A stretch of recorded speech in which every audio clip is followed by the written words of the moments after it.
ಎಲ್ಲ ತೆಗೆದುಕೊಂಡು ಭಗವಂತನಿಗೆ ವಿಶೇಷವಾಗಿರ್ತಕ್ಕಂಥ ಸೇವೆಯನ್ನು ಮಾಡಿದ್ದೀವಿ.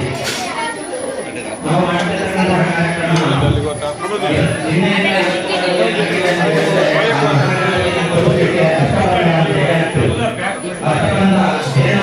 ಕಾರಣ ಅದಕ್ಕೆ ಹಾಕಿ ಮತ್ತೆ ಗಣಪತಿಗೆ ಶಕ್ತಿಯನ್ನು ಕೊಟ್ಟು ನಿನ್ನೆ ದಿನ ಆಸಾದ ಶಕ್ತಿ ದೇವಾಗಾರ ಶಕ್ತಿಗೋಸ್ಕರವಾಗಿ ವಾಸ್ತು ರಾಕ್ಷೋಗ್ನ ಹೋಮಾದಿಗಳನ್ನೆಲ್ಲ ಮಾಡಿಕೊಂಡು ರಕ್ಷಣೆಯನ್ನು ಮಾಡಿಕೊಂಡು ಬೆಳಗಿನ ದಿನ ಶುಭಮುಹೂರ್ತದಲ್ಲಿ ಭಾಂಡಿಯರ ಕಾಲದ ಶುಭಮುಹೂರ್ತದಲ್ಲಿ ಗಣಪತಿಗೆ ಅಷ್ಟಬಂಧ ಪ್ರತಿಷ್ಠೆಯನ್ನೆಲ್ಲ ಮಾಡಿದ್ದಾಗಿದೆ. ಇನ್ನು ಈ ಅಷ್ಟಬಂಧವನ್ನ ಪ್ರತಿ 12 ವರ್ಷಕ್ಕೊಮ್ಮೆ ಹಾಕಬೇಕು ಅಂತ. ಯಾಕೆ ಅಂತ ಹೇಳಿದ್ರೆ ಅದು ದಿನ ಅಭಿಷೇಕ ಮಾಡುವಾಗ ಅದರಲ್ಲಿರ್ತಕ್ಕಂತಹ ಶಕ್ತಿ ಕುಂದುತ್ತಾ ಹೋಗ್ತದೆ.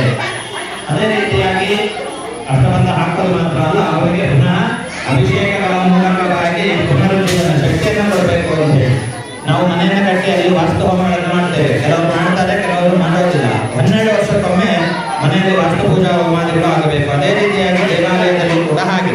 ದೇವಸ್ಥಾನ ಅಂತ ಹೇಳಿದ್ರೆ ನಮಗೆ ಮನಸ್ಸಿಗೆ ನೆಮ್ಮದಿಯನ್ನು ಕೊಡ್ತಕ್ಕಂತಹ ಜಾಗ. ಆ ಜಾಗದಲ್ಲಿ ಏನಾಗ್ತದೆ, ನಾವು ನಂಬಿಕೊಂಡು ಬಂದಿರತಕ್ಕಂತಹ ಯಾವುದೇ ದೇವಾನುದೇವತೆಗಳಿದ್ದರೂ ಕೂಡ ನಮ್ಮ ಇಷ್ಟಾರ್ಥವನ್ನು ಸ್ವೀಕಾರ ಮಾಡಿಕೊಂಡು ನಮಗೆ ಅನುಗ್ರಹವನ್ನು ಕೊಡ್ತಾರೆ ಅನ್ನುವಂಥದ್ದು. ಆ ನಿಟ್ಟಿನಲ್ಲಿ ವಿಶೇಷವಾಗಿ ಕಲಿಯುಗದಲ್ಲಿ ಗಣಪತಿಗೆ ವಿನಾಯಕ ಅಂತ ಗಣಪತಿಗೆ ವಿಶೇಷವಾಗಿ ಶಕ್ತಿಯನ್ನು ಕೊಡತಕ್ಕಂತಹ ಸಾಮರ್ಥ್ಯ ಹಾಗೂ ಕಲಿಯುಗದಲ್ಲಿ ದುರ್ಗಿ ಮತ್ತು ಗಣಪತಿ ಆರಾಧನೆ ಯಾರು ಮಾಡ್ತಾರೋ ಅವರಿಗೆ ಬೇಗ ವರವನ್ನ ಕೊಡ್ತಾರೆ ಅನ್ನೋದು.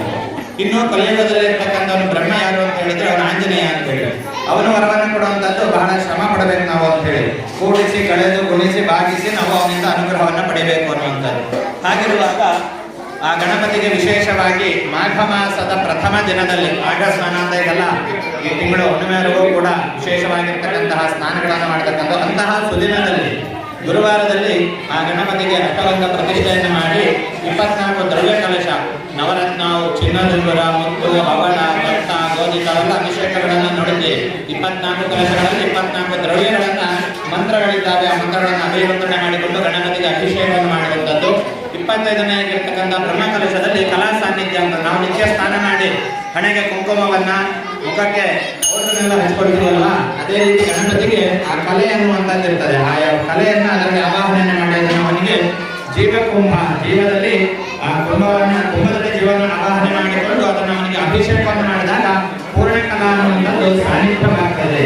ಸಂಕಲ್ಪ ಹಾಗೆ ಹೇಳುವಂಥದ್ದು ಪೃಷ್ಠ ದೋಷ ನಿವಾರಣ. ತಮ್ಮ ಬಿಂಬದಲ್ಲಿರುವಂತಹ ಪೃಷ್ಠ ದೋಷಗಳು ಗೊತ್ತಿದ್ದು ನಾವು ಮೇಲ್ಗೆಯಿಂದ ಮುಂದಿರ್ತಕ್ಕಂಥದ್ದು ಅಥವಾ ಈ ದೇವಾಲಯಕ್ಕೆ ಮೇಲ್ಗೆಯಿಂದ ಬಂದಿರತಕ್ಕಂಥದ್ದು ಯಾವುದೇ ಇದ್ರೂ ಕೂಡ ಆ ದೋಷಗಳು ನಿವೃತ್ತಿ ಆಗಬೇಕು.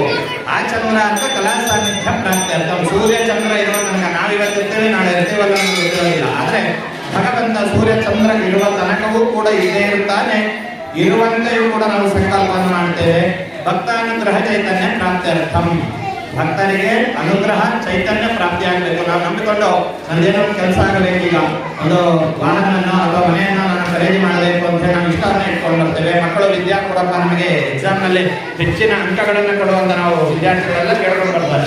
ಅದೆಲ್ಲ ಸಿಗಬೇಕು ಅಂತಾದ್ರೆ ಅವನಿಗೆ ನಾವು ನಮಸ್ಕಾರವನ್ನು ಮಾಡಬೇಕು, ಅವನಿಗೆ ಶಕ್ತಿಯನ್ನು ತುಂಬಿರಬೇಕು ಅನ್ನುವಂಥದ್ದು. ಅಂತಹ ಕಲಶ ಅಭಿಷೇಕ ಹಾಗೂ ಗಣಪತಿಗೆ ಅಷ್ಟ ದ್ರವ್ಯಗಳಿಂದ 9 ದ್ರವ್ಯಗಳಿಂದ ಹೋಮವನ್ನು ಕೂಡ ಮಾಡಿ ಸಂತೃಪ್ತಿಗೊಳಿಸಿದ್ದಾರೆ.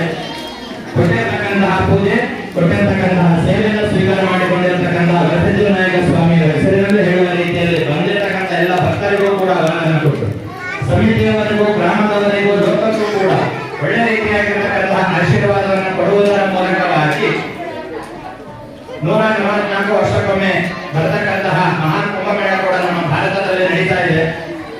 ಕೋಟಿ ಜನರು ಕೂಡ ಆ ಸ್ನಾನವನ್ನ ಮಾಡ್ತಾ ಇದ್ದಾರೆ. ನಮಗೆ ಅಲ್ಲಿ ಹೋಗಬೇಕಾಗಿಲ್ಲ ಹಾಗೆ ಅನ್ನೋದಕ್ಕಿಂತ ಇವತ್ತು ಕೂಡ ಆ ಭಗವಂತನನ್ನ ಕುಂಭದಲ್ಲಿ ಆವಾಹಿಸಿ ಕುಂಭದಿಂದ ಆ ಗಣಪತಿಗೆ ಅಭಿಷೇಕವನ್ನು ಮಾಡಿ ಆ ತೀರ್ಥದ ಪ್ರೋಕ್ಷಣೆಯನ್ನು ಕೂಡ ಮಾಡಿದ್ದಾರೆ. ಅದು ಕೂಡ ಅಷ್ಟೇ ಪುಣ್ಯವನ್ನು ಕೊಡ್ತಕ್ಕಂಥದ್ದು ತೀರ್ಥ ಸ್ನಾನ ಅಂತ ಹೇಳಿ. ಅಂತಹ ಸುಸಂದರ್ಭದಲ್ಲಿ ಎಲ್ಲರೂ ಕೂಡ ಆ ಭಗವಂತನ ಸಾನ್ನಿಧ್ಯದಲ್ಲಿ ಮನಸ್ಪೂರ್ವಕವಾಗಿ ಇರ್ತಕ್ಕಂತಹ ಅಭಿಲಾಷೆಗಳೆಲ್ಲ ಈಡೇರಲಿ ಅಂತ ಹೇಳಿ ಎಲ್ಲ ಬ್ರಾಹ್ಮಣರು ಕೂಡ ಆಶೀರ್ವಾದ ಮಾಡ್ತಾ ಲೋಕ ಸಮಸ್ತ ಸುಖಿನೋ ಭವಂತು.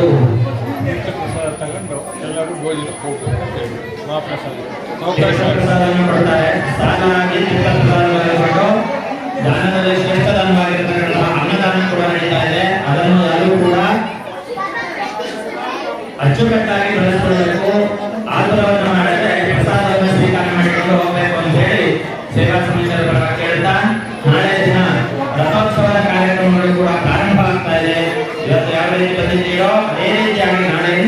ಶನಿವಾರ ರಥೋತ್ಸವ. ಮಹಾ ಉತ್ಸವ ರಥೋತ್ಸವ ಇತ್ಯಾದಿಗಳನ್ನೆಲ್ಲರೂ ಕೂಡ ಪಾಲ್ಗೊಂಡು ಜೀವನವನ್ನ ಪಾವನ ಮಾಡಿಕೊಡಬೇಕು ಅಂತ ಹೇಳಿ ಈ ಮೂಲಕವಾಗಿ ಕೇಳಿಕೊಂಡ ಗಣಪತಿಗೆ ಎಲ್ಲರೂ ಕೂಡ ಇಷ್ಟಾರ್ಥವನ್ನು ಕೇಳಿದ್ದೇವೆ, ಅವರು ಸೃಜನ ಮಾಡಿಕೊಡಿ ಅಂತ ಹೇಳಿ ಮತ್ತೊಮ್ಮೆ ಆಶೀರ್ವಾದವನ್ನು ಮಾಡ್ತಾ ಇದ್ದೇವೆ. ಸಮಂತ ಸನ್ಮಾನಗಳಾಗಿ ಭವಂತು.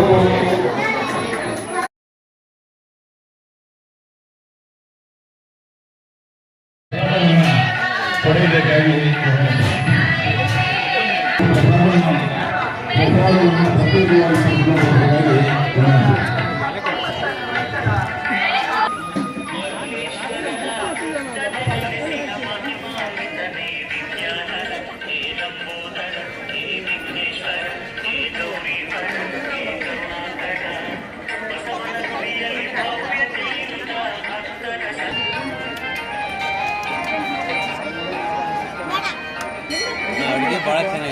ಹೌದಾ?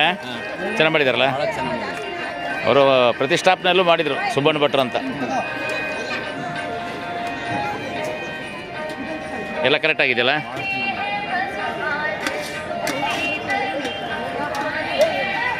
ಭಾಳ ಚೆನ್ನಾಗಿ ಮಾಡಿದ್ದಾರೆ ಅನ್ನ ಅಡುಗೆ. ಹೌದಾ?